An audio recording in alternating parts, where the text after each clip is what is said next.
அனைவருக்கும் வணக்கம். இந்த வீடியோவில் நம்ம பார்க்க போகிற ராசி 12 ராசிகளில் ரொம்பவே உணர்ச்சி பூர்வமான இரக்க குணம் நிறைஞ்ச ஆன்மீக சிந்தனை கொண்ட ராசியான மீனராசி பற்றி தான். மீனராசி நீர் தத்துவ ராசின்னு சொல்லப்படுது. இந்த ராசியில் பிறந்தவங்க மென்மையான மனம் கொண்டவங்க, மற்றவங்களுக்கு உதவ விரும்புகிறவங்க, கருணை மிகுந்தவங்கன்னு சொல்லலாம். ஆன்மீகத்தில் ஈடுபாடு உடையவங்க, குடும்ப பாசம் அதிகமாக கொண்டவங்க, மற்றவங்க துயரத்தை தங்களுடைய துயரமாக நினைக்கக்கூடியவங்க. ஆனால் இவங்களோட மிகப்பெரிய பலவீனம் என்னன்னு கேட்டிங்கன்னா, இவங்க எல்லாரையுமே எளிதில் நம்புறது தான் இவங்களோட மிகப்பெரிய பலவீனம். மேலும் பல மீனராசிக்காரங்க வாழ்க்கையில் ஒரு கேள்வியை அடிக்கடி கேட்டுக்கிட்டே இருப்பாங்க தனக்குத்தானே. நான் யாருக்குமே கெடுதல் நினைக்கலையே, ஆனால் ஏன் எனக்கு மட்டும் துரோகம் அதிகமாக நடக்குது? நான் உழைக்கிறேன், கஷ்டப்படுறேன், ஆனால் ஏன் பலன் மட்டும் தாமதமாக கிடைக்குது? எப்போ என் வாழ்க்கையில் செல்வ செழிப்பு வரும்? எப்போ என் கஷ்டமெல்லாம் தீரும்னு சொல்லி கவலைப்படுவாங்க. மீன ராசிக்காரங்க ஏன் அதிகமாக துரோகங்களை சந்திக்கிறாங்கன்னு உங்களுக்கு தெரியுமா? இந்த ராசிக்காரங்க மனசால வாழக்கூடியவங்க, அறிவை விட உணர்ச்சிக்கு முக்கியத்துவம் கொடுக்குறவங்க. நண்பர்கள் மூலமாக இவங்க அதிகம் ஏமாற்றத்தை சந்திப்பாங்க. உறவினர்கள் மூலம் துரோகம், காதல் தோல்வி, பணம் கொடுத்து இழக்கிறது, நம்பினவங்களால் பின்னால் பேசப்படுறதுங்கிற துரோகங்களை இவங்க அதிகமாக சந்திச்சிருப்பாங்க. பலரோட வாழ்க்கையில் 2026 முதல் 2025 வரை கடினமான அனுபவங்கள் இவங்களுக்கு இருந்திருக்கும். இது வரைக்கும் நிறைய பண நஷ்டத்தை பார்த்துருப்பாங்க. லட்சக்கணக்கில் கடன் சேர்ந்துருக்கும். நல்லது நம்பி ஒரு காரியத்தில் இறங்குவாங்க. இவங்க நமக்கு நல்லது செய்வாங்கன்னு சொல்லி ஒருத்தரை நம்பி போவாங்க. ஆனால் அவங்க ஒவ்வொரு இடத்துலையும் துரோகத்தையும் நஷ்டத்தை மட்டும்தான் இது வரைக்கும் சந்திச்சிருப்பாங்க. இவங்களோட மிகப்பெரிய கஷ்டகாலம் எதுன்னு பார்த்தீங்கன்னா, பண நெருக்கடி, மன அழுத்தம், குடும்ப பிரச்சனை, வேலை மாற்றம், உடல்நல பாதிப்பு அப்படின்னு சொல்லி நிறைய கஷ்டத்தை இவங்க சந்திச்சிருப்பாங்க. இதில் அதிகமாக பண நெருக்கடியும் கடனையும் மன அழுத்தத்தையும் தான் இவங்க ரொம்ப அனுபவிச்சிருப்பாங்க. செத்தரலாங்கிற மனநிலைமைக்கு கூட இவங்க போயிருப்பாங்க. அதுக்கு முயற்சியும் பண்ணியிருப்பாங்க. இந்த சூழ்நிலைகள்லாம் கடந்த சில வருஷங்களாக இவங்களுக்கு இருந்துட்டு இருந்திருக்கும். சனி மற்றும் பிற கிரக நிலைகளால் வாழ்க்கையில் பொறுமையை கற்றுக்கொள்ள வேண்டிய காலமாக சிலருக்கு அமைஞ்சிருக்கலாம். இவங்களுக்கு எப்போ செல்வ செழிப்பு வரும் அப்படின்னு கேட்டிங்கன்னா, மெல்ல மெல்ல தாங்க சேரும். 2026 தமிழ் புத்தாண்டுக்கு பிறகு வருமான வாய்ப்புகள்லாம் கொஞ்சம் அதிகரிக்கலாம். புதிய தொடர்புகள்லாம் உருவாகலாம். தொழிலில் முன்னேற்றம் கிடைக்கலாம். சேமிப்பு பழக்கம் உருவாகலாம். 7.5 சனி காலங்கிறதால கொஞ்சம் கவனமாக நீங்கள் பண விஷயத்தில் இருக்கிறது ரொம்ப நல்லது. இது உங்களை ரொம்பவே ஆல்ரெடி வாட்டி வதச்சிடுச்சு. இதுக்கு மேலேயும் நீங்கள் கவனமாக இல்லை அப்படின்னா சொல்கிறதுக்கே இல்லை. ஆனால் இந்த தமிழ் புத்தாண்டுக்கு பிறகு தன்னம்பிக்கை உங்களுக்கு அதிகரிக்கும். பழைய பிரச்சனைகளுக்கெல்லாம் தீர்வு கொஞ்சம் கிடைக்கலாம். குடும்பத்தில் மகிழ்ச்சி அதிகரிக்கக்கூடிய காலமாகவும் இது இருக்குது. வீடு மாற்றம் அல்லது சொத்து தொடர்பான முயற்சிகள்லாம் உங்களுக்கு நல்லபடியாக நடக்கும். வேலை மாற்றம் நினைக்கிறவங்களுக்கு வாய்ப்பு நல்ல வாய்ப்பாக உருவாகலாம். இந்த 12 நாட்களில் பணத்தை பற்றி கேட்டிங்கன்னா, வர வேண்டிய சில பணங்கள்லாம் வராமல் நிற்கக்கூடிய பணமெல்லாம் கைக்கு கிடைக்கலாம். முடங்கி கிடந்த வேலைகள்லாம் நகர ஆரம்பிக்கும். குடும்பத்தில் பேசாமல் இருந்தவங்க கூட மீண்டும் பேசக்கூடிய சூழ்நிலை உருவாகியிருக்கு. ஆரோக்கியத்தை பொறுத்த வரைக்கும் தூக்கத்தை நீங்கள் அலட்சியம் பண்ணவே கூடாது. கண்டிப்பாக உங்கள் உடம்புக்கு ஓய்வு கொடுத்தே தீரணும்.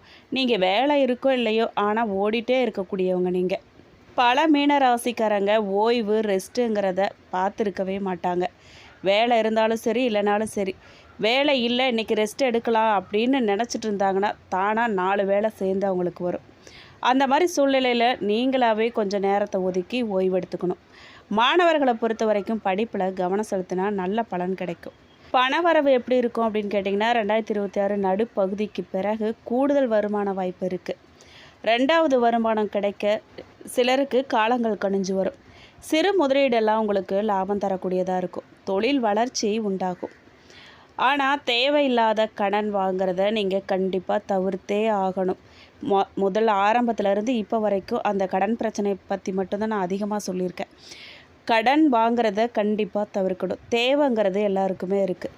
அந்த தேவையானது அவசியம் இல்லையா, அது எந்த அளவுக்கு முக்கியம்னு பார்த்து அதுக்கு தகுந்த மாதிரி நம்ம சிக்கனமாக தான் செய்யணும். கடன் வாங்குறதுல நிதானமாக இருங்க. ஆடம்பர செலவை கண்டிப்பாக நீங்கள் தவிர்க்கணும். தொழிலை பற்றி கேட்டிங்க அப்படின்னா, உங்களுக்கு பதவி உயர்வு, சம்பள உயர்வு, புது வேலை, வெளிநாட்டு வாய்ப்பு, தொழிலில் விரிவாக்கமெல்லாம் உண்டாகும். சொந்த தொழில் செய்கிறவங்க ஆன்லைன் வியாபாரம், சேவை சார்ந்த தொழில், உணவு தொடர்பான தொழில், கல்வி தொடர்பான தொழில் மூலமாக முன்னேற்றம் காணலாம். யாருக்கிட்ட நீங்கள் எச்சரிக்கையாக இருக்கணும் அப்படின்னு கேட்டிங்கன்னா, இந்த மீன ராசிக்காரங்க கவனமாக இருக்க வேண்டியவங்க எப்போவுமே. அளவுக்கு மீறி உங்களை புகழக்கூடியவங்க கிட்ட, பணம் கேட்குறவங்க கிட்ட, ரகசியங்களை கேட்டு தெரிஞ்சுக்கிறவங்க கிட்ட, பழைய எதிரிங்க கிட்ட, பொறாமை கொண்ட நபர்கள்கிட்டலாம் நீங்கள் ரொம்பவே கவனமாக இருக்கணும். நண்பர்கள் மாதிரி நம்மக்கிட்ட பழகுவாங்க. உதவி செய்கிற மாதிரி நம்மக்கிட்ட வந்து நம்ம எவ்வளோ கடன் வாங்கியிருக்கிறோம், எங்கே வாங்கியிருக்கிறோம், எவ்வளோ வட்டிக்கு வாங்கியிருக்கிறோம், என்ன செய்கிறோம், எவ்வளோ நமக்கு வருமானம், நம்ம என்ன குழந்தைங்களுக்கு என்ன செஞ்சோன்னு சொல்லி நம்ம ரகசியங்களை கேட்பாங்க. அதாவது நம்ம உதவி செய்ய போகிறாங்கன்னு நம்பி நீங்கள் உங்கள் ரகசியங்களை கண்டிப்பாக சொல்லவே கூடாது. என்ன கடன் வாங்கியிருக்கிறீங்க, எதில் முதலீடு செய்கிறீங்க, குழந்தைங்களுக்கு என்ன செய்கிறீங்கன்னு சொன்னீங்கன்னா அப்புறம் கண்டிப்பாக அது உங்களுக்கு தான் பிரச்சனையாக தலைவலியாக போய் முடியும். திருமண பலன் பற்றி கேட்டிங்க அப்படின்னா, நல்ல வரன் அமைய மீனராசிக்காரர்களுக்கு வாய்ப்பு அதிகமாக இருக்குது. தடைப்பட்ட நல்ல காரிய பேச்சுக்கள்லாம் மீண்டும் தொடங்கும். திருமணமானவர்களுக்கு கணவன் மனைவி புரிதல் அதிகரிக்கும், அந்யோன்யம் அதிகரிக்கும், குடும்ப அமைதி மேம்படும், ஒற்றுமையாக இருப்பீங்க. ஊரே கண்ணுப்படுற அளவுக்கு நீங்கள் அந்யோன்யமாக தெரிவிங்க. குழந்தை பாக்கியத்தை பற்றி கேட்டிங்க அப்படின்னா, குழந்தையை எதிர்பார்த்து காத்திருக்கிற தம்பதிகளுக்கு நல்ல செய்திகள்லாம் கிடைக்க போகுது. மருத்துவ முயற்சிகளில் முன்னேற்றம் கிடைக்க போகுது. வீடு நிலம் வாகனம் பற்றி கேட்டிங்க அப்படின்னா, வீடு வாங்குகிற யோகம், நிலம் வாங்குகிற முயற்சி, வாகனம் மாற்றுதல் போன்ற வாய்ப்புகள்லாம் சிலருக்கு உருவாக போகுது. மீனராசிக்காரர்களோட அதிர்ஷ்ட நிறங்கள் என்ன அப்படின்னு கேட்டிங்கன்னா, வெள்ளை, இளநீலம், கடல் பச்சை, க்ரீம் கலர், மஞ்சள். முக்கிய வேலைகளில் இந்த நிறங்களை நீங்கள் பயன்படுத்தலாம். அதனால் உங்களுக்கு நல்ல முடிவு எடுக்க முடியும். மன அமைதி கிடைக்கும், மன தெளிவு உண்டாகும், தன்னம்பிக்கை உருவாகும், நல்ல வைப்ரேஷனை உங்களுக்கு ஈர்த்து கொடுக்கும். உங்களுக்கு அதிர்ஷ்ட எண்கள் என்னென்னு அப்படின்னு கேட்டிங்கன்னா 3, 7, 9. மீனராசிக்குரிய தெய்வம் என்ன, நீங்கள் எந்த தெய்வத்தை வழிபடலாம் அப்படின்னு கேட்டிங்கன்னா, ஸ்ரீ மகாவிஷ்ணு மற்றும் ஸ்ரீ குருவாயூரப்பன், தட்சிணாமூர்த்தி, ஆஞ்சநேயர், இந்த தெய்வங்களை நீங்கள் வழிபாடு பண்ணலாம். வியாழக்கிழமைகளில் வழிபாடு செய்கிறது உங்களுக்கு ரொம்ப நல்லது. உங்கள் ராசிக்கு ஜென்ம ராசியில் சஞ்சரிக்க 7.5 சனியால் கடுமையான மன அழுத்தங்கள்ல இருந்தோ சோதனைகள் இருந்தோ ஒரு மாபெரும் சுப விடுதலையையும் புதிய உத்வேகத்தையும் வாரி வழங்கக்கூடிய நாட்களாக உங்களுக்கு மலரப்போகுதுங்க. ராசியில் இருக்கிற சனி பகவான் உங்களுக்கு கடுமையான உழைப்பையும் ஒழுக்கத்தையும் தொடர்ந்து போதித்து வந்தாலும் கூட, உங்களுடைய ராசிநாதனும் ஜீவனாதிபதியுமான குரு பகவான் ஜூன் 2ஆம் தேதி உங்களுடைய 5ஆம் வீடான கடகராசிக்குள்ளே பிரவேசித்து உச்சநிலையை அடைகிறது கடந்த கால இருளை அடியோட ஒழிக்கும் ஒரு தெய்வீக ஒளியாக அமைய போதுங்க. 5ல் அமரப்போகிற உச்ச குரு பகவான் உங்களுடைய நற்பெயருக்கான சுப பார்வையால் உங்களுடைய ஜென்ம ராசி, அதாவது பாக்கியஸ்தானம் மற்றும் லாபஸ்தானத்தை நேரடியாக பார்க்குறது உங்களுடைய பொருளாதார பலத்தை, பொது அதிர்ஷ்டத்தையும் உன்னதமான உச்சத்துக்கு கொண்டு போக போகுது. மேலும் செவ்வாயோட சாதகமான பயிற்சி உங்களுக்கு நிகரற்ற தைரியத்தை வாரி வழங்க போகுது. அதனால் உங்களோட தொழில் உத்தியோக வாழ்க்கைக்கு ஒரு பலமான மற்றும் நிலையான அடித்தளத்தை அமைச்சு கொடுக்க போகுது. நீங்கள் அலுவலகத்தில் கொண்டு வர புதிய தொழில் உத்திகள் மற்றும் ஆலோசனைகள்லாம் உங்களுடைய மேலதிகாரிகள் பெரிதும் பாராட்டும் நடைமுறைக்கு வருங்க. ஜென்ம ராசியில் சனி பகவான் சஞ்சரிக்கிறதால நீங்கள் மேற்கொண்ட ரொம்ப கடின உழைப்புக்கு உகந்த நல்ல பலன்கள்லாம் உங்களுக்கு கிடைக்க போகுது, தேடி வரப்போகுது. குறிப்பாக ஆசிரியர்கள், பேராசிரியர்கள், சட்ட ஆலோசகர்கள், நிதி வல்லுநர்கள் மற்றும் மென்பொருள் துறையில் இருக்கக்கூடிய அன்பர்களுக்கு மாபெரும் பதவி உயர்வு, புதிய உத்தியோக வாய்ப்புகள்லாம் கிடைக்க போகுது. நிதி நிலைமையும் பண லாபமும் எப்படி இருக்கும்னு கேட்டிங்கன்னா, உங்களுடைய உச்சக்கட்ட மகிழ்ச்சியில் உங்களை ஆழ்த்த போகுது. உங்களுடைய ராசிநாதன் குரு பகவான் 5ஆம் வீட்டில் உச்சம் பெற்று உங்களுடைய 9ஆம் வீடான பாக்கியஸ்தானத்தையும் 11ஆம் வீடான லாபஸ்தானத்தையும் பார்க்குறாரு. ஒரு அதிர்ஷ்டகரமான பிரம்மாண்ட தனயோகம் உங்களுக்கு சித்தியாக போதுங்க. பங்கு சந்தை, மியூச்சுவல் ஃபண்டுகள், முந்தைய முதலீடுகள் மூலமான எதிர்பாராத அமோகமான லாபங்கள்லாம் உங்கள் கைக்கு வந்து சேரப்போகுது. உங்களுடைய தனஸ்தானாதிபதியான செவ்வாய் பகவான் சொந்த வீட்டில் பலமாக இருக்கிறதால வருமான புழக்கத்துக்கு எந்தவித குறைவுமே இருக்காதுங்க. உங்களுடைய மூதாதையர் சொத்துக்கள் சுமூகமாக உங்களுக்கு கைக்கு வந்து சேரும். ராசியில் சனியோட சஞ்சாரம் நீடிக்குது. இந்த மாதிரி கைகளில் குவியும் அனுகூலமான பணவரவை வீணாக்காமல் நிலையான சொத்துக்கள்லையோ அல்லது நீண்டகால வைப்பு நிதிகள்லையோ நீங்கள் முதலீடு செஞ்சு வைக்கிறது உங்களுடைய எதிர்காலத்துக்கு ரொம்பவே பாதுகாப்பாக இருக்குங்க. ஆரோக்கியமும் நல்வாழ்வும் எப்படி இருக்கும் அப்படின்னு கேட்டிங்கன்னா, 7.5 சனி நடந்துக்கிட்டு இருக்கிறதால லேசான உடல் சோர்வு, கால்வலி, சுகரு அல்லது மந்த நிலை அவ்வப்போது தலை தூக்கும். உச்ச குரு பார்வை உங்கள் ராசியை நேரடியாக பார்க்குறதால உங்களுக்கு ஒரு அமுத கவசமாக செயல்பட போகுது. இது உங்களோட உடலில் உள்ள வீரியத்தையும் நோய் எதிர்ப்பு சக்தியும் பல மடங்கு உயர்த்த போகுது. நாள்பட்ட உடல் உபாதைகள்லேருந்து உங்களை ரொம்பவே வேகமாக விடுவிக்க போகுது. குடும்ப வாழ்க்கையை பொறுத்த வரைக்கும் இல்லத்தில் மங்களகரமான சுப விசேஷ கொண்டாட்டங்கள்லாம் அரங்கேற போதுங்க. அதில் சந்தேகமே இல்லை. பூர்வ புண்ணியஸ்தானத்தில் உண்டாகிற உச்சகுரு மற்றும் சுக்கிரனோட உன்னதமான சேர்க்கை திருமண வயசில் இருக்கக்கூடிய மீனராசி இளைஞர்களுக்கும் பெண்களுக்கும் மனசுக்கு பிடிச்ச நல்ல வரனை அமைய செய்ய போகிறாரு. சுபகாரியங்களை ரொம்ப இனிதே கூட்டி வரப்போகுதுங்க. நீண்ட நாட்களாக புத்திர பாக்கியம் இல்லாத தம்பதிகளுக்கு இல்லத்தில் மழலை சத்தம் கேட்குற உன்னதமான சுப செய்தி கிடைக்க போதுங்க. பிள்ளைகளோட வளர்ச்சியால் பெருமிதம் நீங்கள் கொள்ள போகிறீங்க.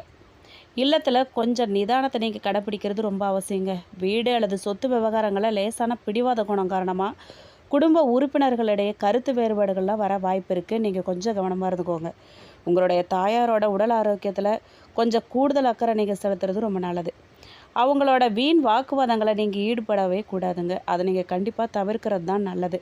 தாயையே நீங்கள் எதிர்த்துக்கிட்டால் அப்புறம் எந்த தெய்வத்துக்கிட்டங்க போய் நிற்கிறது? ஜென்ம சனியால் உங்களுக்கு வரக்கூடிய உடல் சோர்வை தடுக்கிறதுக்கும் 4ஆம் இடத்து சூரியனால் உங்கள் குடும்பத்தில் உங்கள் வீட்டில் வரக்கூடிய உஷ்ண மோதல்களை தணிக்கவும் நீங்கள் சில வழிபாடுகளையும் பரிகாரங்களையும் நீங்கள் செய்யலாம்.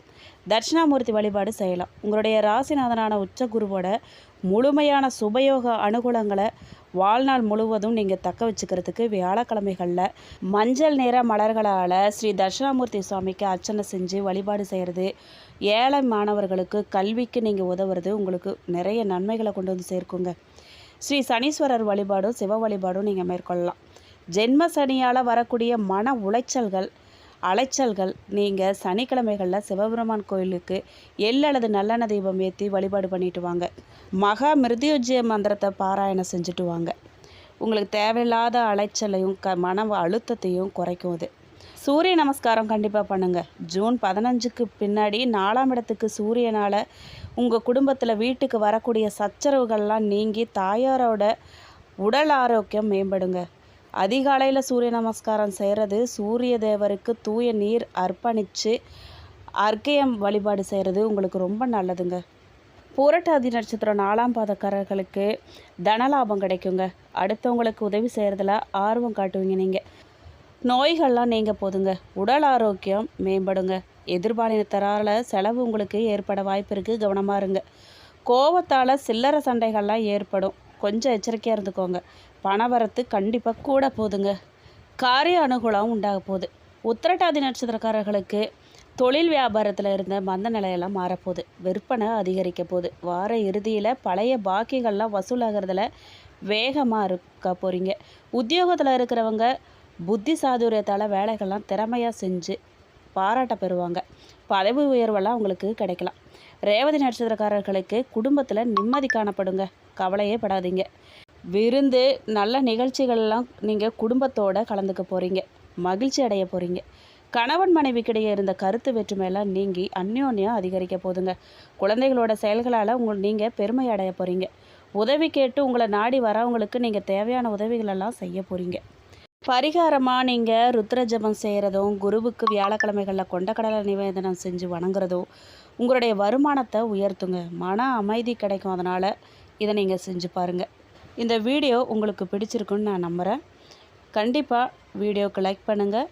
வீடியோ பற்றின கருத்தை கமெண்ட் பாக்ஸில் பதிவிடுங்க. நீங்கள் இப்போ தான் புதுசாக இந்த சேனலை பார்க்குறீங்க அப்படின்னா சப்ஸ்கிரைப் பண்ணி கூடவே பெல் ஐக்கானையும் கிளிக் பண்ணுங்கள். நன்றி.